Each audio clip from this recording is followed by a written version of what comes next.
আসসালামু আলাইকুম ভিউয়ার্স। আজকে আমি আপনাদের তৈরি করে দেখাবো রান্না করা গরুর মাংস থেকে বেঁচে যাওয়া মাংস দিয়ে বিফ চিজ কাটলেট, যেটা খেতে খুবই মজা।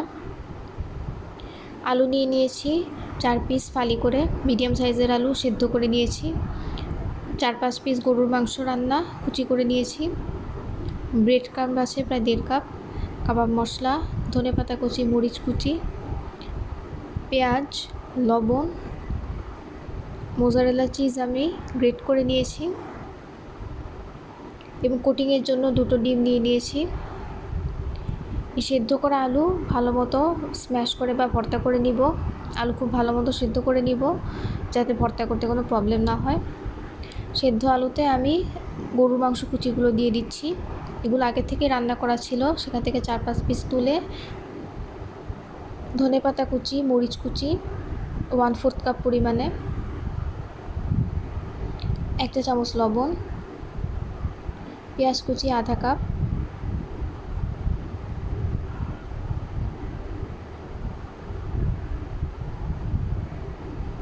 সবশেষে কাবাব মশলা দিচ্ছি 1 চা চামচ। কাবাব মশলা দিলে একটা অন্য রকমের ফ্লেভার আসে।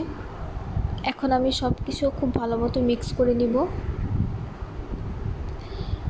চিজ দিয়ে দিচ্ছি, গ্রেট করে রাখা মোজারেলা চিজটা দিয়ে আরও ভালো মতো মিক্স করে নিব।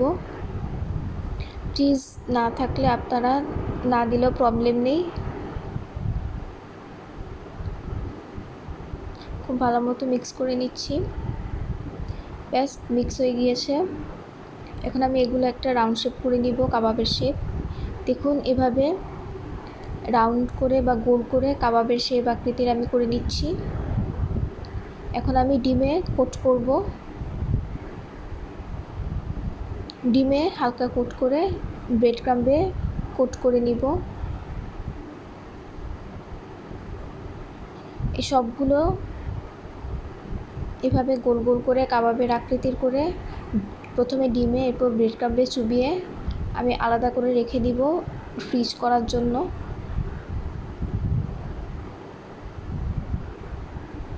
এগুলো আমি ডিপ ফ্রিজে ফ্রিজ করে রাখবো 4 থেকে 5 ঘন্টা, ব্রেড ক্রাম্বটা যাতে ভালো মতো বসে যায়, তাহলে আমাদের ভাজতে সমস্যা হতে পারে। একটা প্যানে আমি 1/4 কাপ তেল দিয়ে নিচ্ছি। তেলটা গরম হওয়া পর্যন্ত ওয়েট করছি।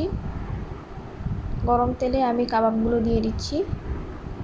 চুলার আঁচ অবশ্যই মিডিয়াম লো ফ্লেমে রাখবেন, না হলে কাবাব দেওয়ার সময় পুড়ে যেতে পারে।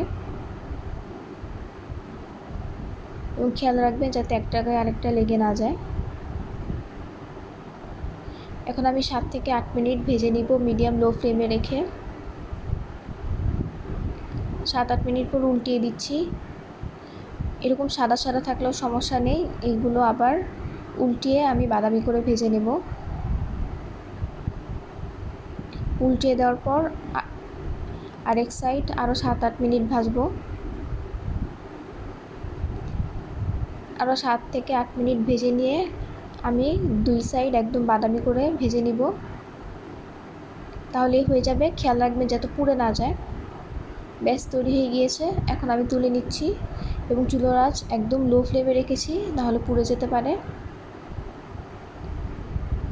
ব্যাস তৈরি হয়ে গেল বেঁচে যাওয়া গরুর মাংস দিয়ে খুবই মজাদার বিফ চিজ কাটলেট। আপনারা অবশ্যই তৈরি করে দেখবেন এবং খেতে কেমন হলো জানাবেন। আর আমার রান্নাগুলো ভালো লাগলে অবশ্যই আমার চ্যানেলটি সাবস্ক্রাইব করবেন এবং ফেসবুক পেজে লাইক দিবেন। ধন্যবাদ।